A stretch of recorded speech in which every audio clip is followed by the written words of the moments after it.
ഈ ഒരു അനുഭവം നിങ്ങൾക്ക് ഉണ്ടായിട്ടുണ്ടെങ്കിൽ വീഡിയോ ഫുള്ളായിട്ട് കാണാം.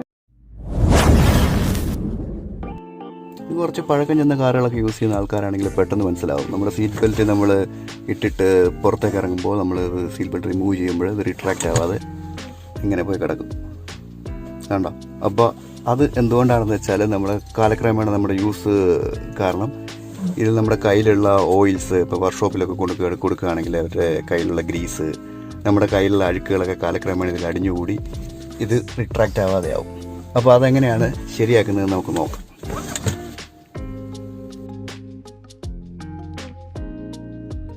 നമുക്ക് ചെയ്യാനായിട്ട് ആദ്യം വേണ്ടത്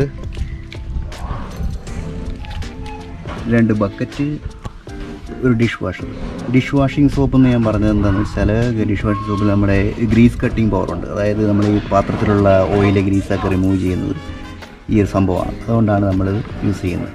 അപ്പോൾ ആദ്യം നമുക്ക് ബക്കറ്റിലേക്ക് ഒഴിക്കാം.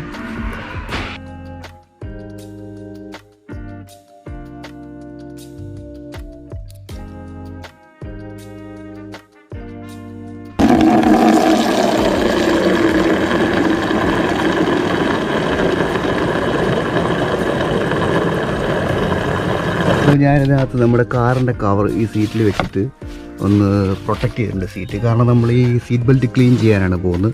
സീറ്റ് ബെൽറ്റ് ക്ലീൻ ചെയ്യുമ്പോൾ ഇതിനകത്ത് സോപ്പ്, വെള്ളം, അഴുക്കൊക്കെ വീഴാനുള്ള ചാൻസ് ഉണ്ട് നമ്മുടെ സീറ്റ്. പ്രത്യേകിച്ച് ഫാബ്രിക് സീറ്റ് ആണെങ്കിൽ തീർച്ചയായിട്ടും നിങ്ങൾ കവർ ചെയ്യണം. ഞാനത് കവർ ചെയ്തിട്ടുണ്ട്. അടുത്തായിട്ട് നമ്മൾ ചെയ്യേണ്ടത്, നമ്മൾ സീറ്റ് ബെൽറ്റ് ഫുള്ളായിട്ട് വലിച്ച് പുറത്തേക്ക് എടുക്കുക. ഇതിൽ കിട്ടുന്നതിൻ്റെ മാക്സിമം നമ്മൾ പുറത്തേക്ക് എടുക്കുക. പുറത്തേക്ക് എടുത്തിട്ട് നമ്മളൊന്നുള്ള ഒരു ക്ലിപ്പ് വെച്ചിട്ട് വെക്കുക. ഞാനിവിടെ മാസ്കിംഗ് ടേപ്പാണ് ഉപയോഗിക്കുന്നത്. എൻ്റെ അത്ര സ്ട്രോങ് ക്ലിപ്പ് ഇല്ലാത്തതുകൊണ്ട് ഒരു മാസ്കിംഗ് ടേപ്പിലാണ് നിർത്താൻ പോകുന്നത്. നിങ്ങൾക്ക് വേണമെങ്കിൽ ഇത് അഴിച്ചിട്ട് നമുക്ക് അത് ക്ലീൻ ചെയ്യാൻ സാധിക്കും. പക്ഷേ അതിൻ്റെ ആവശ്യമില്ല, ഇവിടെ വരെ ചെയ്താൽ മതിയാവും. ടേപ്പ് വെച്ചിട്ട് ഇത് ചുറ്റി ഇത് സെക്യൂർ ചെയ്തിട്ടുണ്ട്. അപ്പോൾ തിരിച്ച് ഇത് അകത്തേക്ക് പോകത്തില്ല. അപ്പോൾ നമ്മൾ അടുത്ത ക്ലീനിങ് പ്രോസസ്സിലേക്ക് കടക്കാം. എപ്പോഴും ഈ ബക്കറ്റിൽ ഫുള്ള് വെള്ളം എടുക്കാതിരിക്കാൻ ശ്രദ്ധിക്കുക. കാരണം നമ്മൾ തുളുമ്പി വെള്ളം എടുത്തു കഴിഞ്ഞാൽ ഇതിനകത്ത് തട്ടിപ്പോകാൻ നമ്മുടെ സീറ്റൊക്കെ വൃത്തിയിടാനും ചാൻസ് ഉണ്ട്. അതുകൊണ്ട് ഒരു 75% എടുക്കുക. അതിനുശേഷം നമ്മുടെ ഈ സീറ്റ് ബെൽറ്റ് ഇതിലേക്ക് നന്നായിട്ട് മുക്കി വെക്കുക. ഏകദേശം ഒരു മണിക്കൂറോളം നമ്മൾ മുക്കി വെക്കേണ്ടതായിട്ടുണ്ട്. ഇവിടെയും ഈ സൈഡിൽ വെക്കുക, ആ സൈഡിൽ നമുക്ക് വെക്കേണ്ടതായിട്ടുണ്ട്. ഒരു മണിക്കൂർ ഇത് കിടക്കട്ടെ.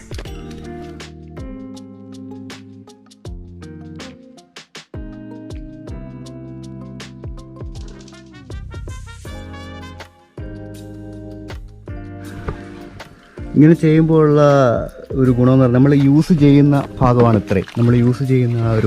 ഇത്രയും. ബാക്കി ഇതെല്ലാം അകത്തേക്ക് റിട്രാക്ട് ചെയ്യുന്നത് നമ്മുടെ താഴെയുള്ള പീസുമാണ്. അപ്പം മെയിനായിട്ട് നമുക്ക് ഈ ഒരു പോർഷനാണ് വേണ്ടത്. അപ്പോൾ നമുക്ക് 1 hour കഴിഞ്ഞിട്ട് തിരികെ വരാം.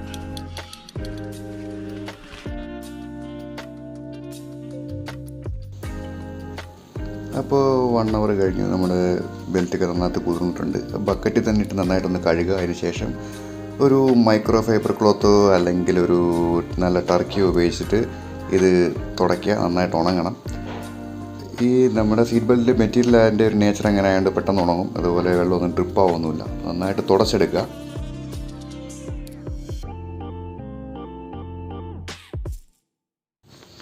അതുപോലെ നമ്മുടെ പാസഞ്ചർ സൈഡിലുള്ള സീറ്റ് ബെൽറ്റ് നന്നായിട്ട് കഴുകിയതിന് ശേഷം നന്നായിട്ട് തുടച്ചെടുക്കുക.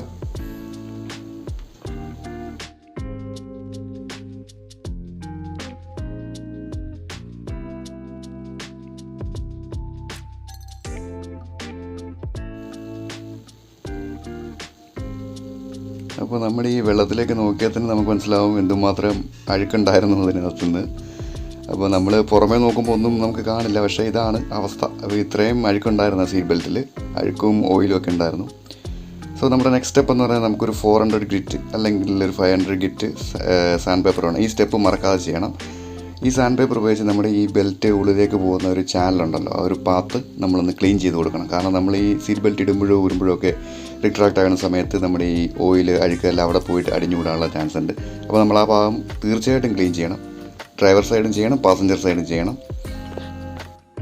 സാൻഡ് പേപ്പർ യൂസ് ചെയ്യുമ്പോൾ ഞാൻ 400 to 500 എന്ന് പറയാൻ കാരണം നല്ല സ്മൂത്ത് സാൻഡ് പേപ്പറാണത്. അപ്പോൾ അതുകൊണ്ട് സ്ക്രാച്ചസ് ഒന്നും വീണ് ആ ഏരിയ റഫ് ആവാതിരിക്കും. അതിൽ താഴോട്ട് ഒരിക്കലും പോകരുത്. 400 ഗ്രിറ്റിന് താഴേക്ക് ഒരിക്കലും പോകരുത്. കാരണം ആ ഏരിയ റഫായി പോകും. പിന്നെ സീറ്റ് ബെൽറ്റ് അകത്തേക്ക് പോകാൻ ബുദ്ധിമുട്ടുണ്ടാവും.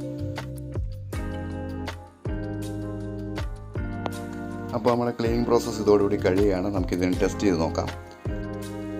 അപ്പോൾ നമ്മൾ കാറ് വാങ്ങുന്ന സമയത്തുള്ള ആ സീറ്റ് ബെൽറ്റിൻ്റെ ആക്ഷൻ ഒന്നും കിട്ടില്ല. എങ്കിലും സീറ്റ് ബെൽറ്റ് 100% യൂസബിളായിട്ട് നിങ്ങൾക്ക് കിട്ടും. ഇങ്ങനെ ബുദ്ധിമുട്ടുള്ളവർ തീർച്ചയായിട്ടും ഇത് ട്രൈ ചെയ്ത് നോക്കണം. പാസഞ്ചർ സൈഡും കൂടെ നമുക്ക് ടെസ്റ്റ് ചെയ്ത് നോക്കാം. അപ്പോൾ വീഡിയോ ഇഷ്ടപ്പെട്ടിട്ടുണ്ടെങ്കിൽ ലൈക്ക് ചെയ്യുക, ഷെയർ ചെയ്യുക, സബ്സ്ക്രൈബ് ചെയ്യുക, ബെല്ലൈക്കൻ പ്രസ് ചെയ്യുക. പുതിയൊരു വീഡിയോയുമായി വീണ്ടും കാണാം. അതുവരെ